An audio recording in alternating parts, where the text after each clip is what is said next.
L'initiative EBDA ou commencé a été lancée pour soutenir et localiser les industries nationales en s'appuyant davantage sur les composants locaux et en réduisant les importations. Cela se produit en renforçant le rôle du secteur privé dans la localisation de nombreuses grandes, moyennes, petites et micro-industries en Égypte, tout en offrant un certain nombre d'incitations sous la forme de terres d'usufruit et d'exonération fiscale pour une période de 5 ans. Cela s'ajoute à la fourniture du soutien nécessaire pour légaliser les conditions des contrevenants et à la fourniture du soutien technique et financier nécessaire aux défaillants. L'initiative vise à localiser l'industrie moderne, à réduire l'écart d'importation et à créer des emplois.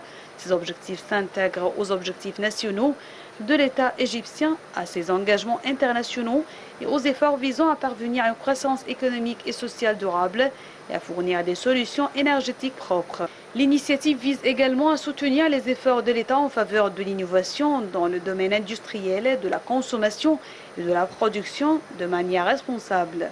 EBDA est le bras exécutif de l'initiative nationale pour le développement de l'industrie égyptienne.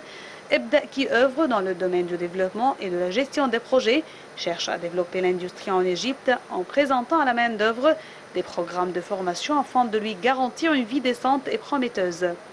L'objectif est d'avoir un technicien compétent et capable de travailler dans tous les secteurs de l'État. La première étape, qui est le choix des centres de formation, a commencé. La place et la nature de chaque centre sont choisis selon certains critères, notamment le taux de chômage dans le village et le besoin du marché. En guise de premier pas, 8 centres ont été préparés dans différents villages, dont 4 entreront immédiatement en fonction à titre d'essai.